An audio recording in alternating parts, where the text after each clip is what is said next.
The Mi LED TV 4A Pro is a smart Android TV. From Mi, the TV comes in two sizes, 43 inches and 49 inches. This makes it good for an all-round entertainment experience.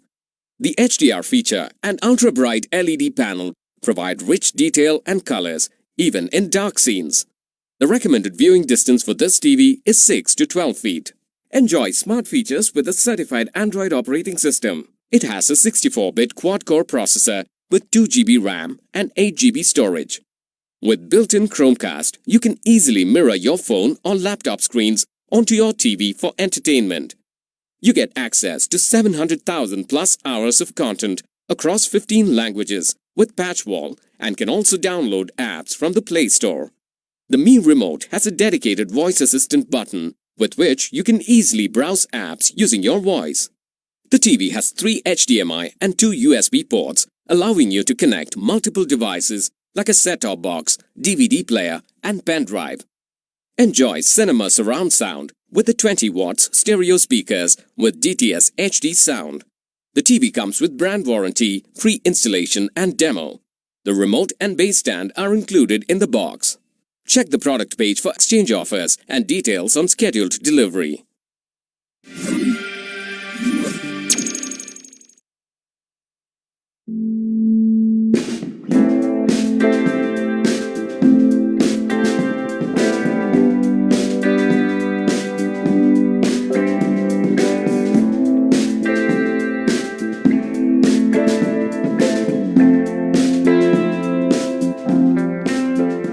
Hey guys, welcome to Digit.in, and Xiaomi has launched the new Mi TV. It is a full HD TV and also boasts of HDR capabilities. It is available at an attractive price, but should you consider buying it? Well, we're about to find out.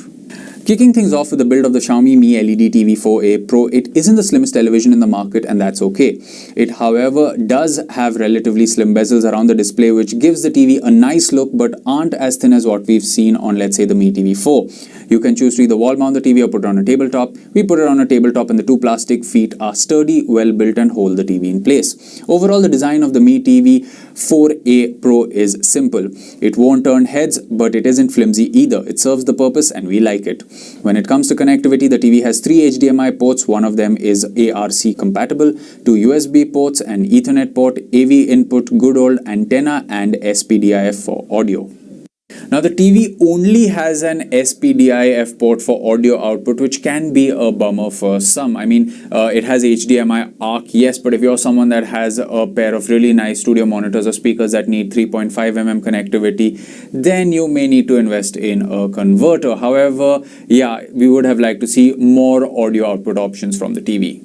Coming to the audio, the Mi LED Smart TV 4A Pro has 2 downfiring 10-watt speakers, bringing the total output to 20 watts. I'm generally not a fan of speakers on a TV, but the ones on the Xiaomi Mi LED TV 4A Pro are decent to get the job done for everyday viewing. At 60% volume, it sounds loud and room-filling. There is no bass in the performance of the TV speakers though, so if you will watch news via your set-top box, shows that are vocally more important than the background score, then you should do just fine. You can throw in the occasional movie as well, but if you want to enjoy movies and games, then you will have to invest in a pair of speakers. Speaking of the remote control, Xiaomi has gone with the same minimalistic design as the one we saw previously with some welcome changes. The remote this time has a more squarish design. This makes it easier to hold it in one's hands and gives it a good grip. The remote has a few new buttons this time around. You have a voice control button below the power button, which brings up the Google Assistant. On the left and the right of the back button, you have the patch wall and Android OS button respectively to bring up the UI that you want. Now, considering the features on offer on this Xiaomi 49-inch TV, it is kind of a value for money proposition. You get a pretty good full HD panel for content consumption, be it through a Fire TV stick or if you are going to watch content from the inbuilt apps. You also get the full-fledged Android TV operating system along with Patchwall, so you have the option to choose between which UI you would like to work with. You also get the Google Assistant, which means voice controls will work really, really well. However, the only disadvantage that I can see for this TV is the fact that the HDR performance is a little bleak. However, if you are just going to watch full HD content, I just suggest switch HDMI 2.0 off and you have a pretty good TV. But yeah, the HDR is kind of okay. Speakers will get the job done for everyday TV viewing, but if you want to enjoy the bangs and thuds of your games and movies, then I would suggest definitely investing in a pair of nice speakers or a soundbar or a home theater based on your room size. So there you have it, guys. That was our review of the Xiaomi Full HD TV. It's goodbye for now.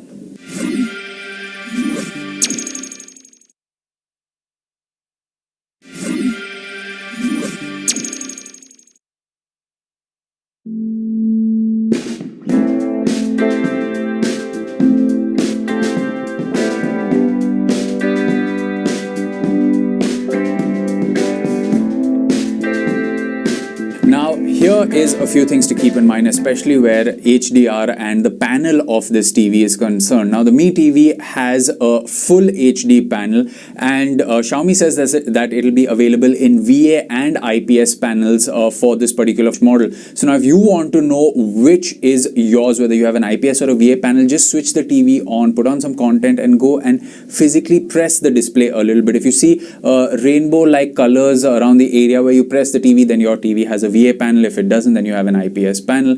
Either way, the one that we have for review has an IPS panel. Now, when the question comes for HDR, the TV has an 8-bit panel. So the question arises as to how can the TV produce HDR even though it has an 8-bit panel, because to actually take advantage of HDR, you need a 10-bit panel. Now, an 8-bit panel can produce upwards of 16 million colors, which is a lot if you are going to just watch everyday TV. However, for HDR content, you need a 10-bit panel that can produce over 1 billion different colors, which is why you see the so many shades of red, for example, when you are looking at content in HDR. But that's not the thing. You see, a lot of other factors go into it. HDR can be defined as two things: color depth and contrast ratio. Now, of course, the 8-bit panel on the TV can only give you so much colors. Like we said, it's 16 million colors. However, the contrast ratio can be improved off the TV to give you HDR performance. So yeah, you will see a lot of TVs in the market that are full HD, that have an 8-bit panel, but also boast of HDR. But how is the picture performance and HDR performance of this TV is what we're going to tell you now. When the HDMI 2.0 option was switched off, the performance of the TV was fantastic. We ran our standard set of content from the Xbox One X, which was Netflix and Prime Videos. The IPS panel gave generous viewing angles as well. The dark staircase fight sequence in Daredevil had good contrast considering how dimly lit the scene is. The darkness of space mixed with the bright light in Star Trek Discovery made space look desirable, and the details on Michael Burnham's suit looked vibrant. It is needless to say that you will thoroughly enjoy watching 1080p content on this TV. For the HDR test, we played the same sequences from Star Trek Discovery and Daredevil Season 2, and the first thing to notice is that everything becomes darker. In Star Trek Discovery, there is loss of detail and brightness rather than enriching the image. Even in Daredevil, rather than being able to make out the details in Daredevil's suit, all you see is a silhouette. It's startling how the performance has changed when you switch HDR on. So yeah, like we've said up till now, if you want to enjoy the true potential of this TV, I would suggest keeping the HDMI 2.0 option to switched off, watch content in 1080p, negate the HDR, because this TV has some fantastic 1080p performance, but the HDR performance is bleak. For gaming, we played Forza Horizon 3 and Rise of the Tomb Raider, and it all looked fantastic as long as HDMI 2.0 is switched off. Rise of the Tomb Raider is one game that looks fantastic on a 4K HDR TV with its HDR mode enabled. The same can't be said for its performance on the Mi LED Smart TV 4a Pro. You can see that the content loses out on vividness found when playing in SDR. So there you have it, guys. That was our review of the Xiaomi Full HD TV. It's goodbye for now.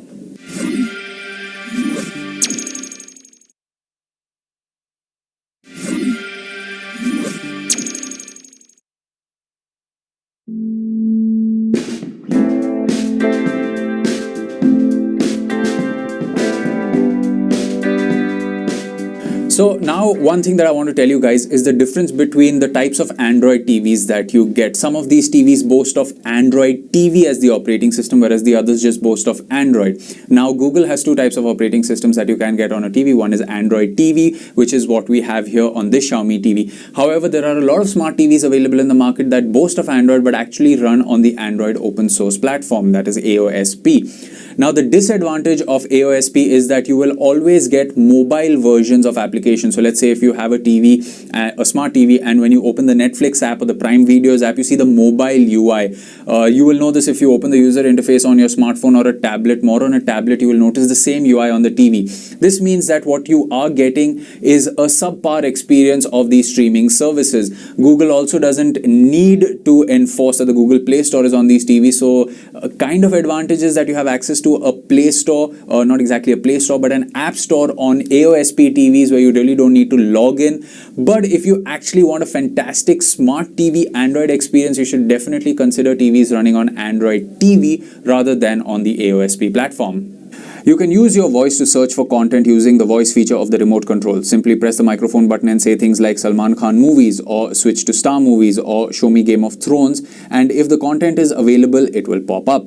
You can't say things like play Game of Thrones on Hotstar, but you can say open Hotstar by saying open Hotstar, and the voice search works extremely well thanks to the Google Assistant integration. Add to it the fact that you can control all your appliances or smart appliances with the Google Assistant. So if you have a security camera or lights that can be activated with the OK Google command, you actually have very little reason to get off the couch with this TV.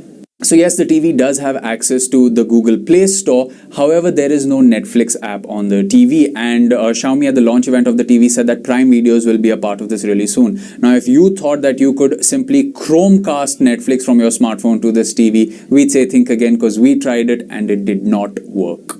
The Android TV UI has also seen some changes since Android 7. The biggest one is the UI. Everything is neatly laid out with your favorite apps being the first thing that you will see. Everything else is laid out in rows from hot picks to trending videos to play movie suggestions and more. Since the voice controls work well for Android, you really don't need to navigate the UI much physically.